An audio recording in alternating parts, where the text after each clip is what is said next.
ఇప్పుడు ఇంకొక కొత్త మెషిన్ కొన్నాం. ఒట్టి స్పర్మ్ అనాలిసిస్ కి 35 లక్షల మెషిన్ అది. ఒట్టి ఒకటే టెస్ట్ చేస్తుంది అది, కానీ దాన్ని మించిన అక్యూరసీ లేదు. అంటే ఇప్పుడు చాలా మందిలో ఏంటంటే ప్రెగ్నెన్సీ కోసం ప్రయత్నం చేసే రెగ్యులర్ మిస్క్యారేజెస్ అవ్వడం, లేకపోతే పాపం ఎన్ని ఇయర్స్ ట్రై చేసినా స్పర్మ్ కౌంట్ నార్మలే ఉంటుంది. అట్లాంటి వాళ్ళు అడ్వాన్స్ డిఎన్ఏ టెస్టింగ్ ఉంటుంది. అంటే స్పర్మ్ లోపల డిఎన్ఏ టెస్ట్ చేస్తుంది ఇది. అది ఎంత అక్యురేట్ ఉంటుంది అంటే మనకి వీడియో కూడా ఇస్తుంది, ఈ పలానా ఈ స్పర్మ్ లో ఈ డిఎన్ఏ లెవెల్లో డ్యామేజ్ ఉంది. సో దానికి డిఎన్ఏ డ్యామేజ్ ఇప్పుడు వరకు మొత్తం ఇండియాలో డబుల్ స్టాండర్డ్ డిఎన్ఏ టెస్ట్ ఒకటే ఉండే. మన దగ్గర సింగిల్ స్టాండర్డ్, అంటే ఒక్క స్ట్రాండ్ ఆఫ్ డిఎన్ఏ లెవెల్లో కూడా మనం టెస్టింగ్ చేస్తాం. ఎక్కువ అక్యురేట్ క్లారిటీ ఉంటుంది.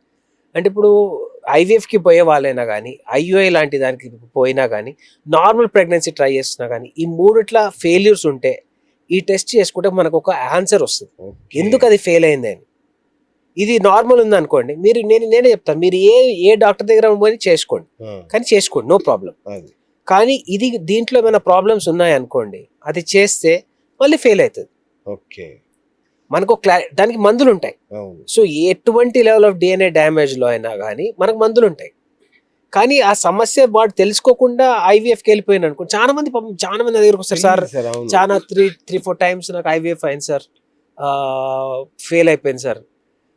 మొన్న ఒక పేషెంట్ చేసినాను sir, 4 IVF failures, single standard DFA 45% ఉంది. అంటే నార్మల్ బిలో 15 ఉండాలి, 45% ఉంది ఆయనకి. నేను చెప్పిన ఇంకో 10 సార్లు బాబు, ఇంకో 10 సార్లు వేసుకున్నా రాదు, ఐవీఎఫ్ రాదు, సక్సెస్ కాదు. ఎందుకంటే ఈ లెవెల్లో డ్యామేజ్ ఉంది. ఫస్ట్ దీని ట్రీట్మెంట్ తీసుకుందాం, ఫస్ట్ ఇది ఎందుకు అవుతుందో చెక్ చేద్దాం. దాని ట్రీట్మెంట్ 3 to 6 monthsలో అయిపోతుంది. దాని తర్వాత నీ ఇష్టం ఉన్నది చేసుకో. సార్ మళ్ళీ నాకు 3 to 6 months టైం లేదు. 3 to 6 months ఆలోచిస్తున్నావా? మగవాళ్ళలో మనకు ఓన్లీ డబ్బుల గురించి ఆలోచిస్తాం, మనం డబ్బులు అరేంజ్ చేయడం. ఫీమేల్ వాళ్ళు ఎన్ని ఇంజెక్షన్స్ గోత్రు కావాలి, వాళ్ళు ఎంత మానసిక శోభ, ఒక్కసారి రాకపోతే ఎంత డిప్రెషన్.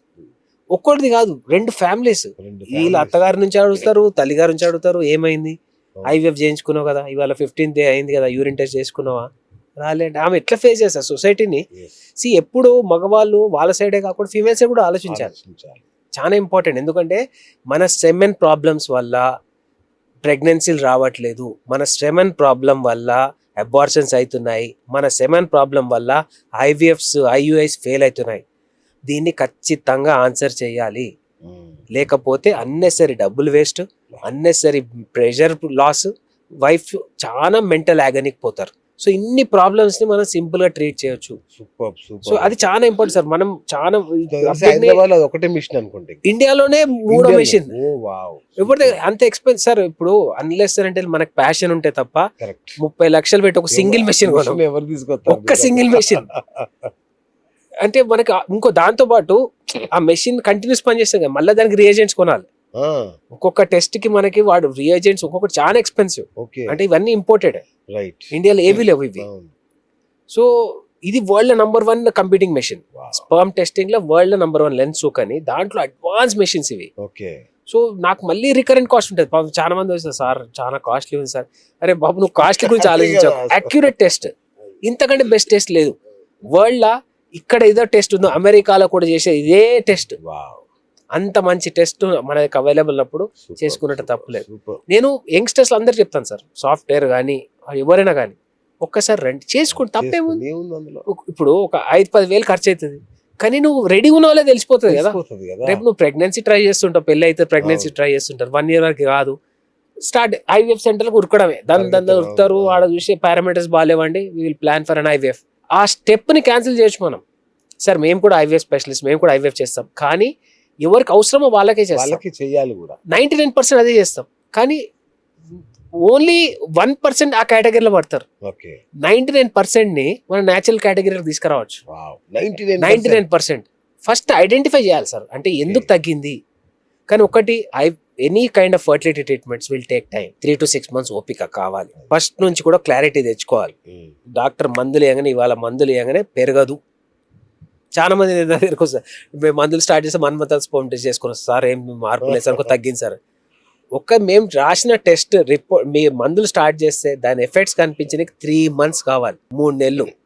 ఎందుకంటే ఒక సింగిల్ స్పర్మ్ తయారు కావడానికి మన బాడీలో, మేల్స్ బాడీలో 67 days to 90 రోజుల వరకు పడుతుంది.